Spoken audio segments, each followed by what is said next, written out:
Hello friend, आज हम discuss करने जा रहे हैं एक बहुत ही इम्पोर्टेंट टॉपिक जो पॉलिटी के पॉइंट ऑफ व्यू से और मॉडर्न हिस्ट्री के पॉइंट ऑफ व्यू, दोनों ही पॉइंट ऑफ व्यू से इम्पोर्टेंट होता है और खासकर कॉम्पिटिटिव एग्जाम में यहाँ से बहुत सारे क्वेश्चन बनते हैं। और बेसिकली इस टॉपिक का जो इम्पोर्टेंट रोल है वो होता है संविधान सभा में। किस तरीके से भारत की संविधान सभा की मांग की गई है और स्वतंत्र भारत के लिए एक किस तरीके से संविधान सभा का निर्माण किया गया है या किस तरीके से संविधान का निर्माण किया गया है,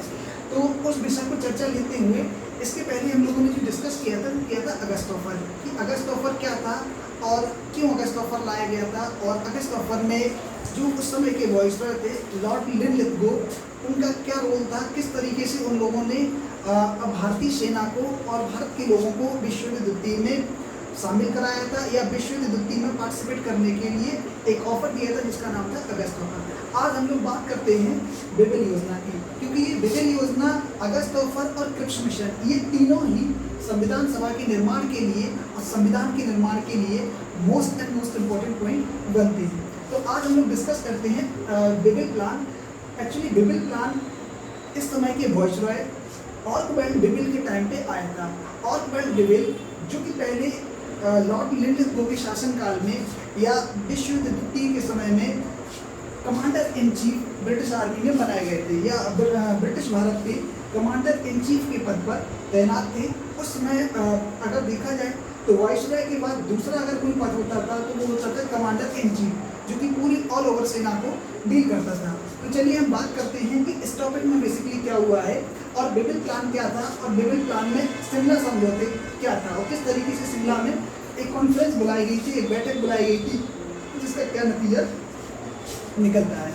तो ऑर्कवेल्ड बेबेल 9 अक्टूबर 1943 में वॉइसरॉय बनाए गए हैं। इसके पहले ऑर्कवेल्ड बेबेल लॉर्ड लिनलिथगो के टाइम पे 41 से लेकर 43 तक कमांडर इन चीफ के पद पर तैनात थे। तो ऑर्कवेल्ड बेबेल को लॉर्ड लिनलिथगो के बाद नेक्स्ट वॉइसरॉय बनाया गया था और ऑर्कवेल्ड बेबेल से ब्रिटिश के द्वारा ये उम्मीद की जा रही थी या ब्रिटिश सरकार के द्वारा ये उम्मीद की जा रही थी कि भारत में जो राजनीतिक गतिरोध और भारत को पूर्ण स्वराज की, पूर्ण स्वशासन की दिशा में ले जाने के लिए जो भी राजनीतिक परेशानियां, जो भी राजनीतिक समस्याएं आ रही हैं, जो भी पार्टी में आपस का क्लश मचा हुआ है, उसको कैसे दूर किया जा सके। तो उसके पॉइंट ऑफ व्यू से जब ऑर्कवेल्ड बेबेल वॉइसरॉय बने तो उनके सामने मेन 4 समस्याएं या कुछ समस्याएं जो है वो निम्नलिखित यहाँ पर हैं, जो एक बेसिक रूप से भयंकर तरीके से चल रही थी। तो चलिए बात करते हैं उनमें पहली समस्या जो थी, उसमें पहली समस्या जो थी वो थी गांधी जी के नेतृत्व में चल रहे क्विट इंडिया मूवमेंट। उसके बाद दूसरी जो समस्या थी, विकराल समस्या थी, जो संविधान सभा के लिए और भारत के संविधान के लिए भी एक बहुत बड़ी अड़चन बनी हुई थी, वो थी मोहम्मद अली जिन्ना द्वारा की जा रही सेपरेट या अलग पाकिस्तान की मांग। और तीसरी समस्या अंग्रेज़ों के लिए या ब्रिटिशर्स के लिए सबसे बड़ी बनी हुई थी सुभाष चंद्र बोस जी, क्योंकि सुभाष चंद्र बोस के द्वारा भारत छोड़ने पर भारत के सराउंडिंग के देशों में इंडियन नेशनल आर्मी का जिस तरीके से एक सैन्य समूह बनाया जा रहा था, जो स्वतंत्रता की लड़ाई के लिए भारत में ना होकर भारत के बाहर तैयारियां कर रहा था, वो भी एक समस्या बनी हुई थी। क्योंकि इस समय सुभाष चंद्र बोस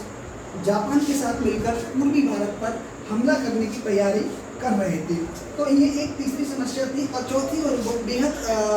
गंभीर समस्या जो थी वो थी बंगाल में अकाल जैसे हालात। इस समय बंगाल की स्थिति बहुत ही दयनीय थी, वहाँ पर अकाल जैसे हालात बने हुए थे। तो ये सारी समस्याओं को देखते हुए ऑर्कवेल्ड बेबेल जी ने डायरेक्टली ब्रिटिश की ओर मुख किया और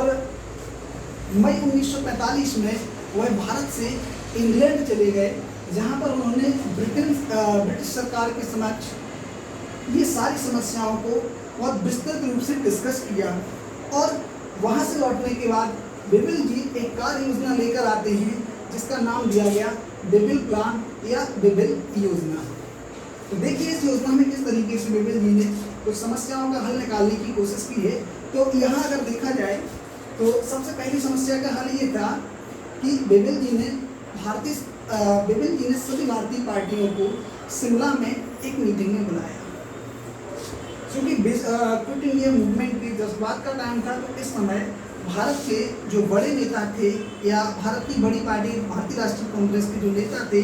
वो ऑलमोस्ट सब जेल में थे। तो उन सारे नेताओं को जेल से रिहा किया गया और लगभग अप्रॉक्स 21 नेताओं को जेल से बाहर निकालते हुए शिमला मीटिंग के लिए आमंत्रित किया और वॉइस रॉय ऑर्बिट रिविल के साथ शिमला में एक मीटिंग आयोजित होती है। और इस मीटिंग का एजेंडा था कि कैसे भारत में फैले हुए गतिरोध को और भारत में पूर्ण सुशासन की दिशा में आने वाली समस्याओं को दूर किया जा सके। तो इस जो ब्रिटेन के साथ वॉइसरॉय डेविल योजना बना के लाए थे या वहाँ से योजना लेके आए थे, उस योजना का सबसे पहला बिंदु ये था कि वॉइसरॉय की परिषद का विस्तार किया जाए और वॉइसरॉय की परिषद में हिंदुओं की संख्या जितनी है उतनी ही संख्या मुसलमानों की जाए और हिंदू मुस्लिम की संख्या बराबर की जाए और हिंदू मुस्लिम के अलावा जो भी माइनॉरिटी बस्ती है उसको भी वॉइसरॉय की परिषद में एक स्थान दिया जाए। तो ये बात होती है, पहला पॉइंट जो था वॉइसरॉय की परिषद का विस्तार है, ये सबसे इसमें महत्वपूर्ण पॉइंट एक था। अच्छा, यहाँ हम दूसरे पॉइंट की बात करते हैं कि दूसरा पॉइंट था कि परिषद में वॉइसरॉय तथा कमांडर इन चीफ के अलावा बाकी जितने भी सदस्य होंगे वो सारे के सारे सदस्य भारतीय होंगे। तीसरा पॉइंट जो था और सबसे महत्वपूर्ण पॉइंट था वो ये था कि योजना का उद्देश्य राजनीतिक गतिरोध दूर करना तथा भारत को पूर्ण स्वशासन की दिशा में आगे बढ़ाना था। क्योंकि बिगल प्लान एक ऐसा प्लान था जिस पर ब्रिटिशर्स के अलावा जो भी अदर कंट्रीज थी उसमें वर्ल्ड वार द्वितीय भी चल रहा था और लगभग वर्ल्ड वार द्वितीय जो है समाप्ति की कगार पर आ चुका था। और कहीं ना कहीं इंग्लैंड में जिस तरीके से चुनाव के हालात थे, कंजर्वेटिव पार्टी रूलिंग पार्टी थी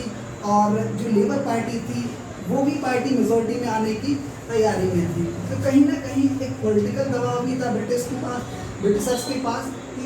इंडिया को जो है आज़ाद किया जाए और इंडिया को पूर्ण रूप से स्वतंत्र किया जाए और इंडिया में एक सरकार का गठन किया जाए, संविधान सभा का निर्माण कराते हुए और भारत को भारत के हवाले किया जाए। तो इस तरीके से ये बिगल योजना थी और ये शिमला समझौता था। क्योंकि शिमला समझौता और बिगल